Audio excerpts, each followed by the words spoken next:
Assalamualaikum warahmatullahi wabarakatuh. Perkenalkan, nama saya Luciani. Saya adalah dosen dari Departemen Ilmu Penyakit Dalam Fakultas Kedokteran Universitas Indonesia dengan peminatan kardiovaskular atau kardiologi. Mata kuliah kardiologi di ilmu penyakit dalam terbagi menjadi dua, yaitu kekhususan kardiologi dan kardiologi intensif. Pada kesempatan ini, saya akan menerangkan mengenai mata kuliah yang saya ampu, yaitu mata kuliah penyakit dalam kekhususan kardiologi. Saya juga akan mengambil salah satu contoh rencana pengajaran etika dan keselamatan pasien sesuai BRT yang telah dibuat. Berikut adalah penjelasan mata kuliah penyakit dalam kekhususan kardiologi yang saya ambil. Saya akan menjabarkan secara komprehensif mengenai deskripsi mata kuliah, kemampuan yang diharapkan, materi pembelajaran, sistem pembelajaran, metode pembelajaran, dan sistem penilaian.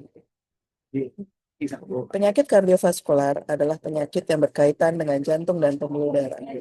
Penyakit kardiovaskular merupakan penyakit dengan angka kematian dan kesakitan yang besar di seluruh dunia, dengan angka kematian mencapai 17 juta jiwa pada tahun 2016. Penyakit-penyakit yang masuk dalam penyakit kardiovaskular adalah jantung koroner, tekanan darah tinggi, penyakit jantung bawaan, penyakit jantung katup, penyakit infeksi, gagal jantung, hingga henti jantung. Dengan prevalensi terbesar adalah penyakit jantung koroner atau PJK, yaitu sebesar 1,5% berdasarkan data Riskesdas 2013. PJK memberikan kontribusi 36% dari total kematian akibat penyakit kardiovaskular di Indonesia. Adanya pergeseran pola penyakit dari infeksi ke degeneratif membuat seorang dokter spesialis penyakit dalam juga harus memiliki kemampuan klinis yang mumpuni dalam bidang kardiovaskular dan akan tercermin dalam pelayanan, pendidikan, dan penelitian. Dasar keharusan seorang dokter spesialis penyakit dalam memiliki kemampuan kardiovaskular juga tertuang dalam Undang-Undang Nomor 29 Tahun 2004 mengenai praktik kedokteran dan standar pendidikan dokter spesialis penyakit dalam yang dikeluarkan oleh Konsil Kedokteran Ilmu Penyakit Dalam 2017. Berikut adalah 7 CPL atau capaian pembelajaran lulusan program studi yang kami susun dengan capaian pembelajaran mata kuliah atau CPMK adalah bahwa pada akhir masa pendidikan, peserta didik harus mampu mendiagnosis dan menata laksana kasus-kasus di bidang kardiologi sesuai dengan kedokteran berbasis bukti dan perkembangan ilmu kedokteran serta menerapkan praktik berbasis sistem dengan memperhatikan prinsip-prinsip etika kedokteran dan profesionalisme. Keenam sub CPMK menjabarkan elemen kompetensi yang lebih detail, mempermudah penilaian atau asesmen berbasis rubrik, dan memudahkan penyusunan aktivitas pembelajaran dan evaluasi. Materi pembelajaran terdiri dari 25 butir yang tersusun secara detail, mulai dari etika dan profesionalisme, pengkajian masalah dan tata laksana pasien secara komprehensif, sampai bagaimana seorang dokter spesialis penyakit dalam mampu membangun komunikasi dengan rekan kerja ataupun pasien dan memiliki kemampuan manajerial.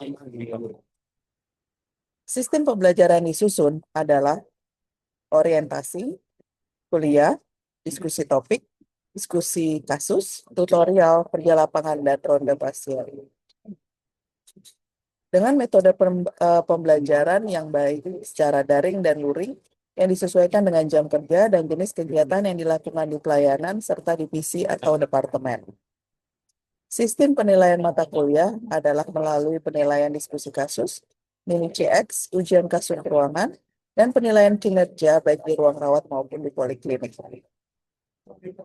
Ini adalah contoh borang yang kami gunakan sebagai alat penilaian yang digunakan dalam BRP. Selanjutnya, saya akan menjabarkan salah satu bagian dari mata kuliah penyakit dalam kekhususan kardiologi tersebut, yaitu etika dan keselamatan pasien dalam kegawatan kardiovaskular.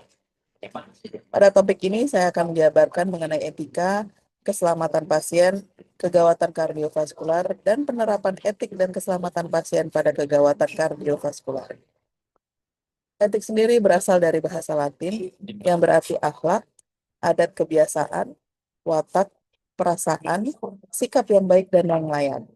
Jadi, etika merupakan nilai luhur dalam tingkah laku dan juga berhubungan dengan sangat erat dengan hati nurani.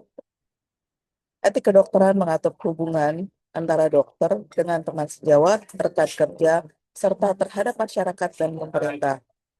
Dan yang sangat penting adalah mengatur mengenai sikap dan tindakan seorang dokter terhadap pasien yang menjadi tanggung jawabnya.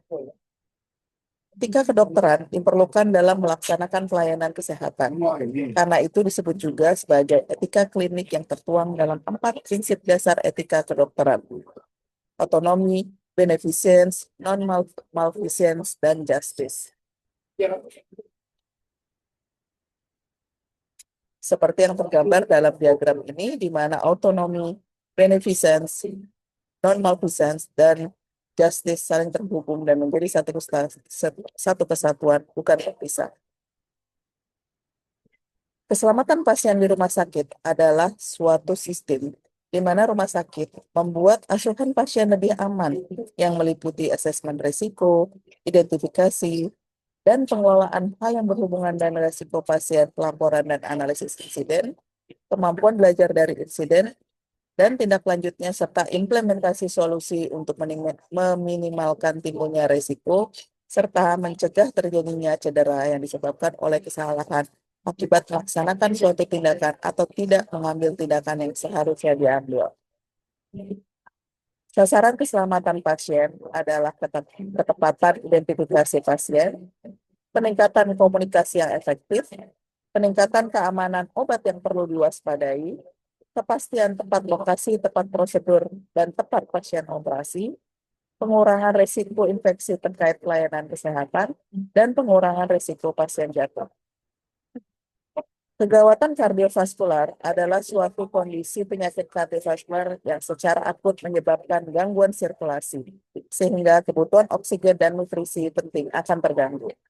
Pada praktek klinis sehari-hari, kegawatan kardiovaskular dapat berupa sindrom koroner akut, gagal jantung akut, aritmia berat, dan henti jantung. Kegawatan kardiovaskular sering dijumpai di rumah sakit, terutama di ruang gawat darurat atau di ruang perawatan intensif. Pasien berhak untuk menentukan atau otonomi dilaksanakannya tindakan klinis yang berisiko tinggi setelah mendapatkan informasi yang cukup. Misalnya, tindakan intervensi koroner perkutan primer pada pasien STI, pemberian obat dan pemasangan pacu jantung sementara pada pasien terjadi aritmia, pemasangan kateter vena sentral pada pasien gagal jantung akut. Yang kedua, pasien berhak untuk mendapatkan layanan yang bermanfaat atau beneficence dan terbaik dalam setiap situasi dan kondisi yang ada. Yang ketiga, pasien berhak untuk mendapatkan layanan kesehatan yang tidak merugikan atau non-malfeasance dan membahayakan pasien, sehingga setiap layanan yang diberikan harus mempertimbangkan risiko, komplikasi, dan efek samping yang mungkin terjadi. Pelaksana layanan kesehatan memberikan pelayanan kesehatan yang berkeadilan atau justice tanpa memandang latar belakang dari pasien atau hal lainnya. Semua tindakan medis yang akan dilakukan terhadap pasien harus mendapatkan persetujuan. Persetujuan yang dimaksud diberikan setelah pasien mendapatkan informasi yang adekuat mengenai perlunya tindakan medis yang dilakukan serta resiko yang dapat ditimbulkan. Pada tindakan medis invasif dan mengandung resiko, dokter sebaiknya mendapatkan persetujuan tindakan medis secara tertulis. Penandatanganan informed consent adalah dilakukan oleh pasien sendiri yang sudah dewasa, di atas usia 21 tahun atau telah menikah, dan dalam keadaan sehat dan mental. Untuk pasien di bawah usia 21 tahun atau pasien yang menderita gangguan jiwa, yang menandatangani adalah orang tua atau wali atau keluarga terdekat. Pada pasien yang tidak sadar dan tidak didampingi oleh keluarga terdekat secara medis, berada dalam keadaan gawat darurat yang memerlukan tindakan medis segera, maka tidak diperlukan persetujuan dari siapapun. Bukti ilmiah telah menunjukkan bahwa tidak ada kriteria jelas untuk memprediksi keberhasilan resusitasi jantung paru secara akurat. Direkomendasikan semua pasien henti jantung dilakukan resusitasi kecuali bila 1. Pasien memiliki pernyataan do not attend resuscitation atau DNR yang valid. Pasien memiliki tanda kematian irreversibel seperti rigor mortis, pemegangan kepala, atau lividity dependent.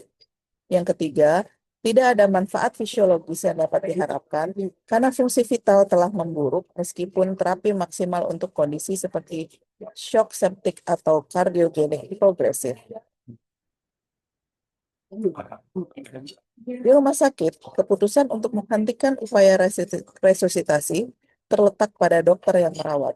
Bukti ilmiah menunjukkan bahwa dengan tidak adanya faktor yang meringankan, upaya resusitasi berkepanjangan untuk orang dewasa maupun anak-anak tidak mungkin berhasil dan dapat dihentikan jika tidak ada kembalinya sirkulasi spontan dalam waktu 30 menit kumulatif ACLS atau Advanced Cardiac Life Support. Namun, jika kembalinya sirkulasi spontan dengan durasi berapapun, tepat untuk mempertimbangkan untuk memperpanjang upaya resusitasi tersebut. Pada bayi yang baru lahir, penghentian upaya resusitasi dapat dilakukan apabila sirkulasi spontan tidak kembali setelah 15 menit. Kurangnya respon terhadap resusitasi intensif lebih dari 10 menit membawa prognosis yang sangat buruk untuk bertahan hidup atau bertahan hidup tanpa kecacatan. Di luar rumah sakit, masyarakat awam yang terlatih BLS atau Basic Life Support atau bantuan hidup dasar akan berespon melakukan resusitasi jantung paru pada seseorang yang mengalami henti jantung. Petugas kesehatan diharapkan memberikan BLS dan ACLS sebagai bagian dari tugas profesional mereka untuk merespon. Kecuali bila pertama, ketika seseorang terbaring meninggal dengan tanda klinis kematian yang irreversibel. Yang kedua, ketika upaya resusitasi jantung paru akan menempatkan penyelamat risiko mengalami cedera fisik. Dan yang ketiga, ketika pasien atau pengganti telah menunjukkan bahwa resusitasi tidak diperlukan. Dan ini adalah slide terakhir saya, bahwa terdapat beberapa hal yang perlu kita cermati dalam penerapan keselamatan pasien di rumah sakit pada kegawatan kardiovaskular. Yang pertama adalah ketepatan identifikasi pasien dari nama, umur, gejala, dan diagnosis. Yang kedua, peningkatan komunikasi yang efektif. Yang ketiga, peningkatan keamanan obat yang perlu diwaspadai. Contohnya adalah dosis obat yang terstandar. Yang keempat, kepastian tepat lokasi, tepat prosedur, tepat pasien operasi. Yang kelima, pengurangan risiko infeksi terkait pelayanan kesehatan dengan melakukan A dan antiseptik saat melakukan pemasangan akses vaskular. Dan yang keenam adalah pengurangan risiko pasien jatuh dengan menempatkan pagar pada tempat tidur atau restrain bila diperlukan. Demikian yang bisa dapat saya sampaikan. Terima kasih dan semoga bermanfaat.